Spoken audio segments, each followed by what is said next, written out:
बच्चों नेक्स्ट जो हमारा आता है वो आता है behaviour of acid and base in water solution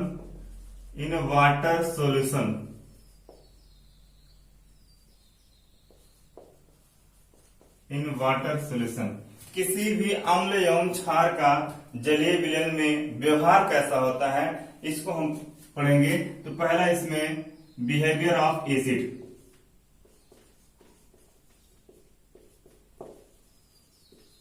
behaviour of acid कि किसी भी एसिड का बिहेव कैसा होता है। तो हम लोगों ने पहले पढ़ रखा है कि कोई भी एसिड है, एसिड को जब हम जल में मिलाते हैं तो वहां H आयन निकालता है। जो H आयन निकालता है, यही H आयन क्या करता है, H2O के साथ रिएक्ट होके हाइड्रोनियम आयन कहने का मतलब H3O प्लस हाइड्रोनियम आयन का निर्माण करता है। ऐसा क्यों होता है, देखेंगे कि जैसे हमने कहा HCl है, HCl हमने इसको जल में घोला, जल में जब इसको हम घोलते हैं तो इसका H प्लस टूट जाएगा, इसका HCl क्या है, टूटेगा H प्लस और Cl माइनस में। अब H प्लस क्या करेगा, ये H प्लस फ्री अवस्था में नहीं रह सकता, स्वतंत्र अवस्था में नहीं रह सकता। तो ये क्या करता है, H2O के साथ क्या करता है, रिएक्ट हो जाता है, H2O के साथ मिलकर जो है यहाँ हाइड्रोनियम आयन का निर्माण कर देता है। ठीक है, तो कोई भी अम्ल है वह जल में H प्लस आयन निकालता है, H प्लस आयन क्या करता है, H2O के साथ मिलकर हाइड्रोनियम आयन का निर्माण करता है। ठीक है, ये आपका बिहेवियर ऑफ एसिड हुआ। और एक चीज यहीं पर अगर हम पढ़ें कि एसिड सेकंड जो है हमारा यहां पर behaviour of base. Behaviour of base क्या है कि जैसे हमने कहा एसिड क्या होता है, जलीय विलयन में H प्लस आयन देता है और वहां H2O के साथ मिलकर हाइड्रोनियम आयन का निर्माण करता है।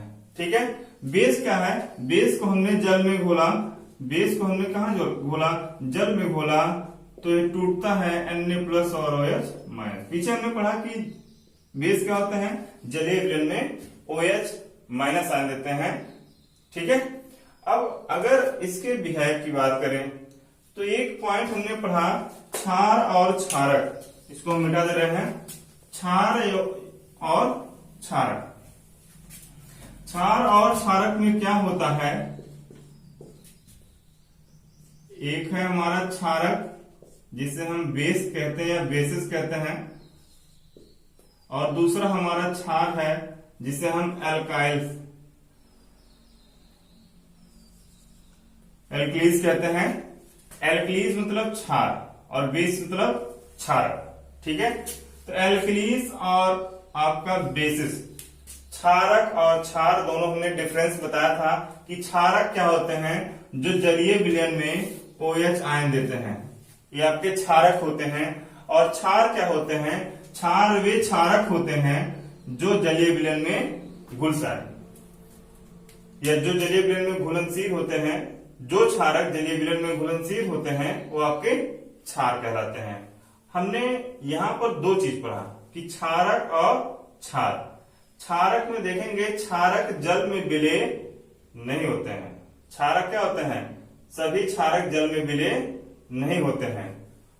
अब जो जल में विलय होगा वही क्षार होगा और जो जल में विलय नहीं होगा वह क्षार नहीं होगा। अर्थात कह सकते हैं कि सभी क्षारक क्षार नहीं होते हैं, सभी क्षारक क्षार नहीं होते हैं, लेकिन सभी क्षार क्षारक होते हैं। यह इस पॉइंट नोट करेंगे कि सभी क्षारक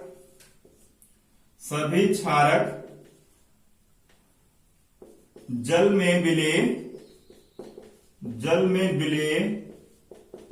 नहीं होते हैं, सभी क्षारक जल में विलय नहीं होते हैं। सेकेंड पॉइंट क्या है कि सभी क्षारक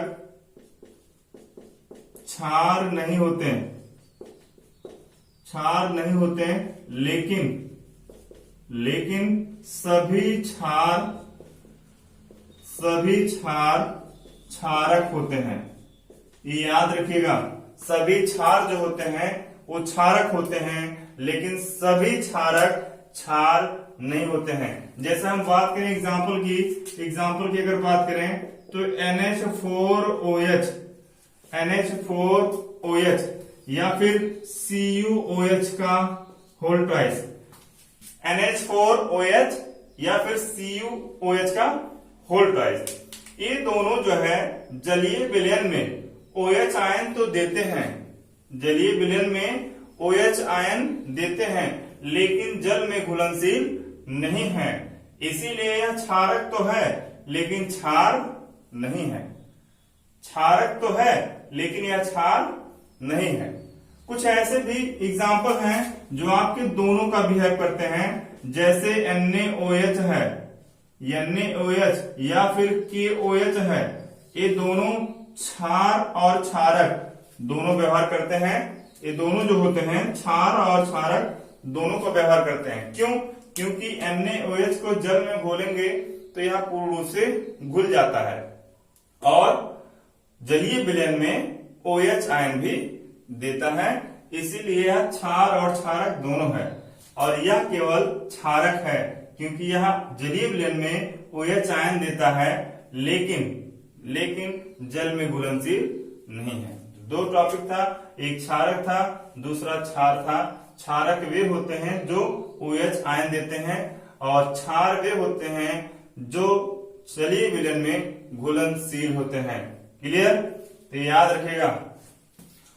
अगर इसके बिहेवियर की बात करें हम एसिड और बेस की, तो एसिड और बेस की बिहेवियर में देखेंगे कि कोई भी एसिड या बेस को जब हम डाइल्यूट करते हैं, डाइल्यूट करने का मतलब जब उसको हम तनु बनाते हैं, तो वहां पर कुछ हम सावधानी बरतते हैं। सावधानी क्या बरतते हैं कि एसिड को डाइल्यूट करने के लिए या फिर बेस को डाइल्यूट करने के लिए हमेशा ये ध्यान रखना है कि हम एसिड को जल में मिलाएंगे, ना कि एसिड में हम जल मिलाएंगे। ठीक है, ध्यान रखना है इतना कि कभी भी हम एसिड या बेस को डाइल्यूट करेंगे तो हमेशा हम जल में एसिड मिलाएंगे। ठीक है, जल में क्या करेंगे? एसिड को मिलाएंगे, अम्ल को मिलाएंगे। ऐसा नहीं करेंगे कि एसिड में हम जल को मिला दें, ये नहीं, गलत बात है। ठीक है, सही क्या है कि हमेशा वाटर में एसिड को मिलाएंगे। क्लियर? हमेशा जल में अम्ल को मिलाएंगे, तब वो जो है डाइल्यूट हो जाएगा। और मिलाते समय ये भी ध्यान रखेंगे कि हम वाटर लेकर उसमें अगर एसिड को मिला रहे हैं तो हमेशा उसको हिलाते रहेंगे। ठीक है, जिस कंटेनर में हम लिए हैं, जिस कांच में हम लिए हैं, उसको क्या करेंगे? हिलाते रहेंगे। इसका जो होता है बहुत ही उष्मा क्या करता है? निकालता रहता है। उष्मा क्षेपीय क्रिया होती है, उष्मा यहाँ पर क्या होती है? उत्सर्जित होती है, और जिस कंटेनर में हम लिए रहेंगे उसको ये हीट कर देता है। ठीक है, हीट कर देता है, इसलिए इसको हम क्या करते हैं? हिलाते रहते हैं कंटिन्यू। ठीक है, तो हमेशा याद रखना है कि वाटर में हम एसिड को मिलाते हैं डाइल्यूट करने के लिए, या बेस को हमें डाइल्यूट करना होगा तो हम बेस को कहां पर मिलाएंगे? वाटर में मिलाएंगे। ठीक है, कभी हम ऐसा नहीं करेंगे कि एसिड में वाटर को मिलाएंगे, ये गलत चीज है। ठीक है, क्लियर? तो इसको आपको याद रखना है। नेक्स्ट टॉपिक और एक हमारा है, नेक्स्ट टॉपिक क्या है हमारा? Next topic